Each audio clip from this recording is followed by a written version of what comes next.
Bonjour, ici Véronique Pelletier, parent au service éducatif de l'Association québécoise des centres de la petite enfance. Pourquoi je vous dis que je suis un parent? En fait, c'est parce que cette capsule-là s'adresse aux parents, s'adresse à nous, les parents. En fait, pourquoi on a décidé de faire une capsule pour les parents? En fait, c'est qu'on est bombardé comme parents d'informations, de différentes informations. On est bombardé comment il faudrait que je structure mon horaire, comment je devrais, quelle activité je devrais faire, je devrais avoir un programme, je reçois des sites, des liens Internet, puis en fait, d'être autant bombardé par toutes ces informations, ça nous fait douter, puis ça me fait même douter moi, parent, mais aussi conseillère en pédagogie. Donc je me dis, si moi je doute, en fait, tout le monde, tous les parents doivent douter. Et on a l'impression de devoir se transformer en éducateur, en éducatrice, en RSG. On a l'impression qu'on doit se transformer en pédagogue quand, en fait, notre travail à nous, c'est d'être des parents. Euh, Puis quand on a cette pression-là, ben on va vite se diriger vers des horaires super structurés, vers une panoplie d'activités. On va essayer de reproduire ce que les enfants ont dans leur service de garde, avec des activités motricité globale, motricité fine, jeux symboliques, activités langagières. Puis on se lance vite vers ça. C'est toutes des bonnes choses, mais j'ai l'impression qu'on passe à côté de l'essentiel, en fait, qui ne sont pas les outils que je vais utiliser avec mon enfant, mais il y a comme une réflexion qui doit venir avant ça. Et en fait, nous avons décidé de faire cette capsule-là parce qu'on s'est dit, moi, c'est ça que j'aimerais me faire dire comme parent. Euh, Dans cette capsule-là, dans le fond, on aimerait ça que ça vous aide à vous réapproprier votre rôle de parent, versus le rôle d'un pédagogue, d'une enseignante, comme je l'ai dit tout à l'heure, d'une éducatrice, d'une RSG. Euh, Cette capsule-là, j'aimerais vous donner des pistes de réflexion, à savoir comment on réussit à passer une belle journée avec notre famille dans un contexte de confinement comme on le vit présentement. Puis j'aimerais ça qu'on s'enlève un peu de pression puis de déculpabiliser. Puis de faire nos choix par nous-mêmes, en fait, pour répondre aux besoins de nos enfants et de notre famille. Donc, on se lance. Dans cette capsule-là, on va explorer trois questions. La première question, qu'est-ce qui va faire pour moi et pour mon enfant que je vais passer une belle journée de confinement? La deuxième question, qui sont les personnes qui vont vivre cette journée-là? Qui sont ces personnes-là qui vont vivre cette journée-là et qui sont confinées à la maison? Et la troisième question, dans cette situation particulière dans laquelle on vit, comment j'ai envie de vivre ma journée? Comment j'ai envie de vivre mon confinement avec ma famille? Ces trois questions-là sont dans un document qui est mis en lien avec la capsule. Donc, on se lance. La première question, qu'est-ce qui fera pour moi et pour mon enfant que la journée de confinement sera satisfaisante? Ça a l'air bien niaiseux comme ça, mais vous allez voir, il y a une planète de différence entre mon enfant et moi-même. Comme adulte, je vais me poser la question, Véronique, qu'est-ce qui va faire pour moi que je vais passer une belle journée, que ma journée de confinement va être satisfaisante? Comme adulte, ben, souvent on a une liste de tâches. Je veux aller prendre l'air, je veux lire un dossier X, je veux assister à une conférence, je veux appeler ma mère, je veux écouter un film tranquille, j'aimerais lire un livre, par exemple. La façon dont nous, on va mesurer notre degré de satisfaction à la fin de la journée, en fait, c'est quand on va regarder notre liste de choses à faire, puis on va faire toum, toum, toum. J'ai réussi les tâches, mes choses que je voulais faire pour ma journée, donc je vais mesurer mon degré de satisfaction à la fin de la journée. Et en plus, comme adulte, des fois, je vais diminuer les attentes. En fait, la plupart du temps, il faut un peu diminuer nos attentes. On a une liste de tâches qui est longue comme ça. On peut réfléchir pour un peu la rapetisser, mais on est capable de dire, ah, mais appeler ma mère, je vais le faire ce soir, ou j'ai un dossier à lire, je vais le faire demain matin. On est capable de réorganiser notre temps et un peu de retenir nos besoins en se disant qu'on est capable de les faire plus tard. Fait que c'est ça, c'est comme ça qu'on fonctionne comme adulte. Quand on réfléchit à la perspective de notre enfant, il y a un monde de différence. C'est-à-dire que qu'est-ce qui va faire que mon enfant va passer une belle journée de confinement, va passer une journée qui est satisfaisante pour lui? C'est dans la mesure où on a répondu dans l'immédiat à ses besoins. l'enfant n'est pas dans la projection future, il est dans l'immédiat, dans le moment présent. Il évalue maintenant, au moment présent, s'il est satisfait ou s'il n'est pas satisfait. Et la plupart du temps, quand il n'est pas satisfait, c'est qu'on n'a pas répondu à ses besoins, de par soit notre présence ou de par du matériel, de par un environnement, par exemple. C'est super important d'avoir ça en tête quand on essaie de passer une belle journée tout le monde ensemble, c'est que notre mesure est différente. Finalement, le défi, c'est de savoir quelle stratégie je vais utiliser pour répondre aux besoins de mon enfant de façon immédiate. Parce que pour que lui passe une bonne journée, et souvent, si mon enfant passe une bonne journée, je vais passer une belle journée. Donc, quelles vont être mes stratégies que je vais utiliser pour répondre aux besoins de mon enfant dans l'immédiat? Comme je vous l'ai dit, la stratégie, ça peut être du matériel, ça peut être la disponibilité, ma disponibilité avec lui, ma proximité. Ça peut être aussi de planifier un peu plus, par exemple, des collations, des choses comme ça. Et là, faites attention, hein, je ne vous dis pas qu'on doit répondre aux besoins des enfants à tout moment. On n'est pas à côté d'eux, à essayer d'attendre qu'il y ait un besoin et qu'on vienne y répondre parce que nous, on a des choses à faire aussi dans la journée. Donc, ce n'est pas vraiment ça qu'on dit. Ce qui m'amène à à la deuxième question, parce qu'en fait, on n'a pas à être toujours dans l'attente que mon enfant ait un besoin, mais à l'aide de certaines questions et de la connaissance que j'ai de mon enfant, je vais être capable d'évaluer, je vais être capable d'anticiper les besoins que mon enfant va avoir pendant la journée. Donc, ce qui nous mène à la deuxième question. La deuxième question, c'est de se poser qui sont les personnes qui vont vivre cette journée-là ensemble. C'est qui le nous? C'est mon conjoint, ma conjointe, c'est moi, c'est mon enfant Jérémy, Gabriel. C'est de eux dont on parle. C'est qui ces personnes-là? Et qui plus est, c'est qui ces personnes qui vont vivre la journée de confinement dans un contexte justement où on est pris ensemble toute la journée. Hein? On s'entend.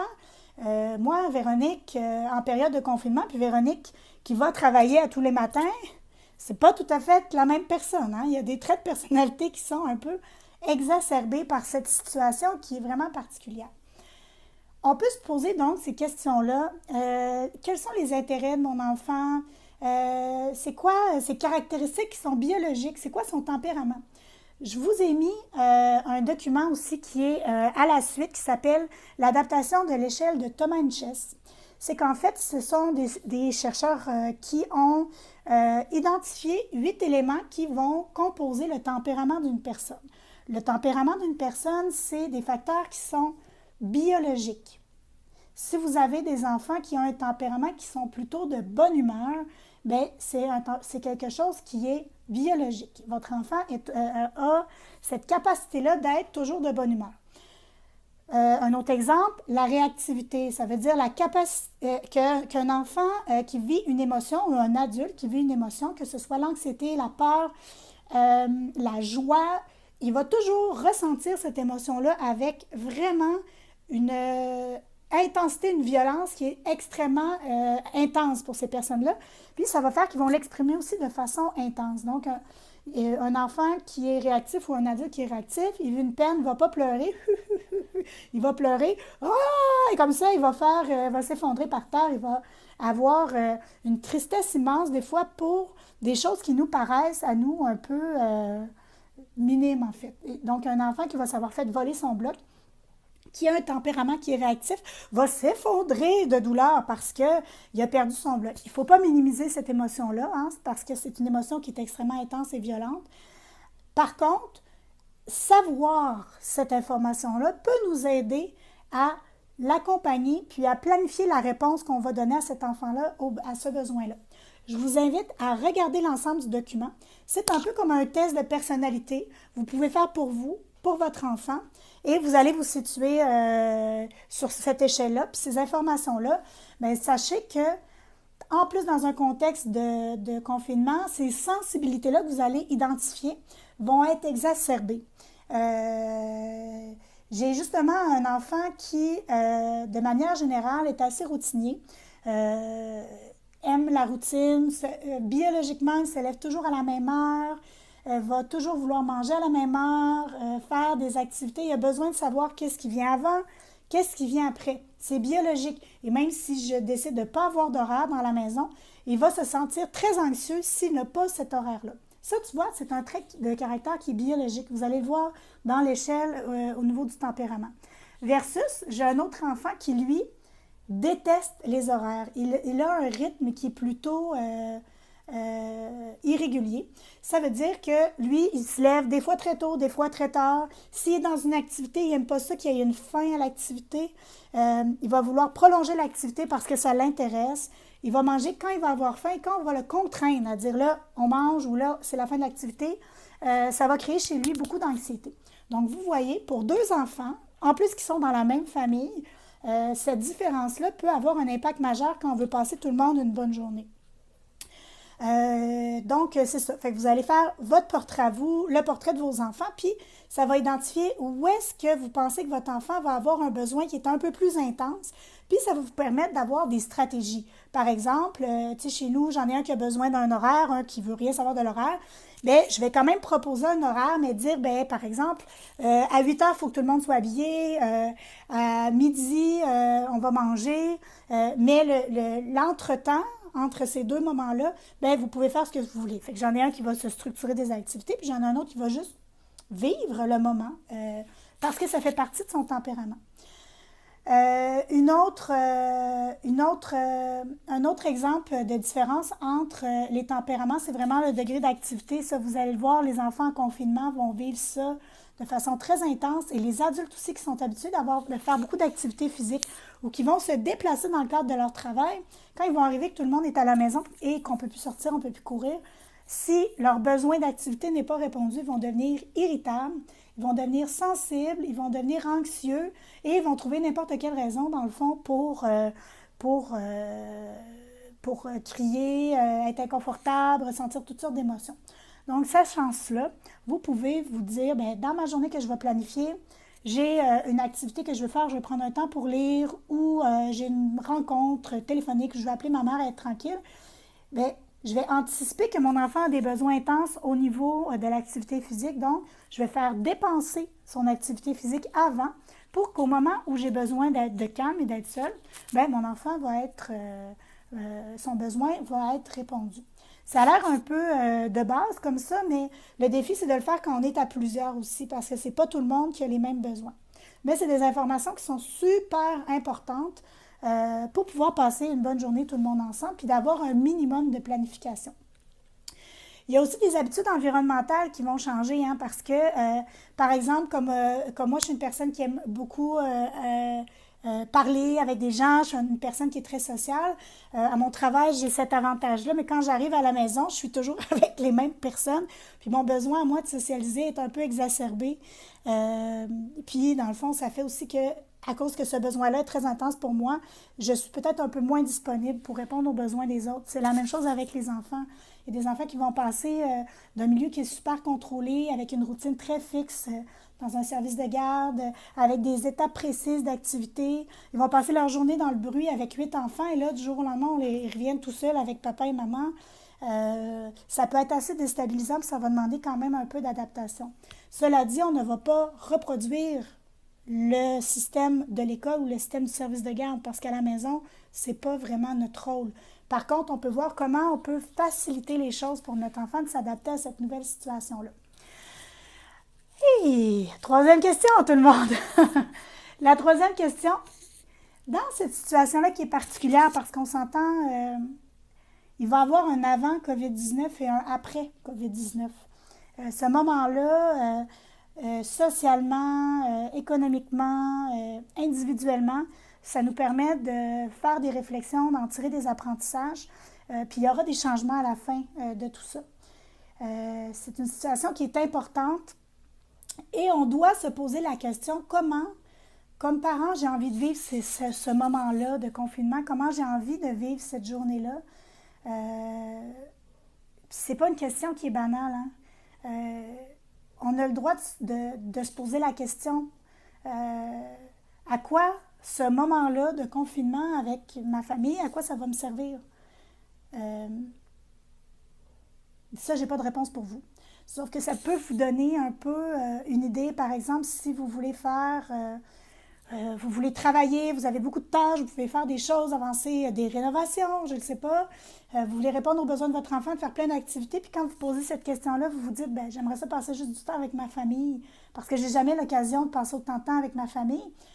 Mais ça nous permet de revoir des fois nos attentes à la baisse, puis de dire, ben la façon dont je vais passer ma journée, mais je vais lui donner un rythme qui est plus lent, où je vais prioriser des activités où on est tous ensemble, par exemple, ou je vais essayer d'enlever des milieux de stress. Donc, le rythme que je vais avoir dans ma séquence, dans mes activités, je vais essayer de le diminuer. Donc, c'est de répondre à ces questions-là. Ça va vous aider à un peu mieux structurer, puis selon vos besoins à vous comme famille, puis selon les besoins de votre enfant. Je vous conseille d'organiser votre journée au jour le jour parce que c'est un moment où on ne sait pas trop de quoi va être fait demain. Il peut y avoir des nouvelles choses, il y a des facteurs de stress qui peuvent arriver demain, il y a des facteurs de stress qui peuvent s'enlever aussi.